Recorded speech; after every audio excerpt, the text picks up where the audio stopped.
ഇസ്രായേലിലെ തെൽ അവീവിൽ നിന്ന് പാരീസിലേക്ക് പറന്ന എയർ ഫ്രാൻസ് വിമാനം വഴിമധ്യേ 4 ഭീകരർ ചേർന്ന് തട്ടിയെടുത്തു. അവർ വിമാനം നേരെ കൊണ്ടുപോയത് ആഫ്രിക്കയിലെ ഉഗാണ്ടയിലുള്ള എൻഡബെ വിമാനത്താവളത്തിലേക്കാണ്. അവിടുത്തെ ക്രൂരനായ ഭരണാധികാരി ഈദി അമീൻ ഭീകരർക്ക് എല്ലാ സഹായവും നൽകി. വിമാനത്തിലുണ്ടായിരുന്ന യാത്രക്കാരിൽ നിന്ന് ജൂതന്മാരെയും ഇസ്രായേൽ പൗരന്മാരെയും മാത്രം അവർ മാറ്റി നിർത്തി. ബാക്കിയുള്ളവരെ വവിട്ടയച്ചു. ഇസ്രായേൽ ജയിലിലുള്ള തടവുകാരെ വിട്ടില്ലെങ്കിൽ ഈ 100-ലധികം വരുന്ന ജൂതന്മാരെ കൊല്ലുമെന്നായിരുന്നു അവർ പറഞ്ഞത്.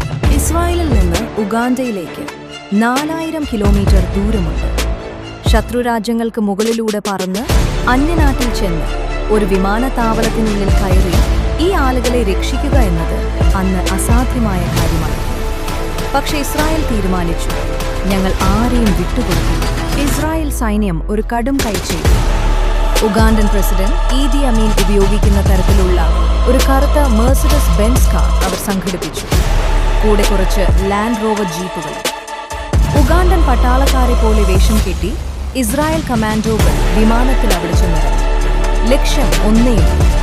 വിമാനത്താവളത്തിലെ കാവൽക്കാർ വിചാരിക്കണം പ്രസിഡന്റ് ഈദി അമീൻ വരികയാണ്. ജൂലൈ 4 അർദ്ധരാത്രി ഇസ്രായേലിന്റെ 4C 130 വിമാനങ്ങൾ ഉഗാണ്ടൻ റഡാറുകളുടെ കണ്ണുവെട്ടിച്ച് എൻഡബെയിലിറങ്ങി. വിമാനത്തിൽ നിന്ന് ആ കറുത്ത ബെൻസ് കാർ പുറത്തേക്ക് വന്നു. കാവൽക്കാർ സെല്യൂട്ട് അടിക്കാൻ നിന്ന നേരത്ത് ഇസ്രായേൽ കമാൻഡോകൾ പുറത്തു ചാടി വെടിയുതിർത്തു. വെറും 30 മിനിറ്റ്.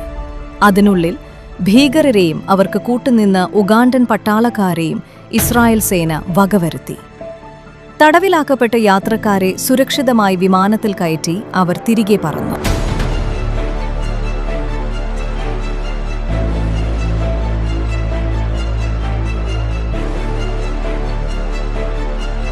ഈ സാഹസിക ദൗത്യത്തിൽ ഇസ്രായേലിന് ഒരു വലിയ നഷ്ടം സംഭവിച്ചു. ആ ദൗത്യത്തിന് നേതൃത്വം നൽകിയ കമാൻഡോ തലവൻ യോനാഥൻ നെതന്യാഹു വെടിയേറ്റു മരിച്ചു. ഇന്നത്തെ ഇസ്രായേൽ പ്രധാനമന്ത്രി ബെഞ്ചമിൻ നെതന്യാഹുവിന്റെ ജ്യേഷ്ഠനാണ്. ആ ദൗത്യത്തിൽ മരിച്ച ഏക ഇസ്രായേൽ സൈനികനും അദ്ദേഹമായിരുന്നു. നേരം വെളുത്തപ്പോൾ ലോകം കേട്ടത് വിശ്വസിക്കാനായില്ല. തങ്ങളുടെ പൗരന്മാരെ രക്ഷിക്കാൻ 4000 കിലോമീറ്റർ പറന്നു ചെന്ന് ഒരു രാജ്യത്തിന്റെ മൂക്കിന് താഴെ നിന്ന് ആളുകളെയും കൊണ്ടുവന്ന ഇസ്രായേലിനെ കണ്ട് ലോകം എഴുന്നേറ്റ് നിന്ന് കൈയടിച്ചു. ഇതിനെയാണ് ഇസ്രായേൽ പവർ എന്ന് പറയുന്നത്.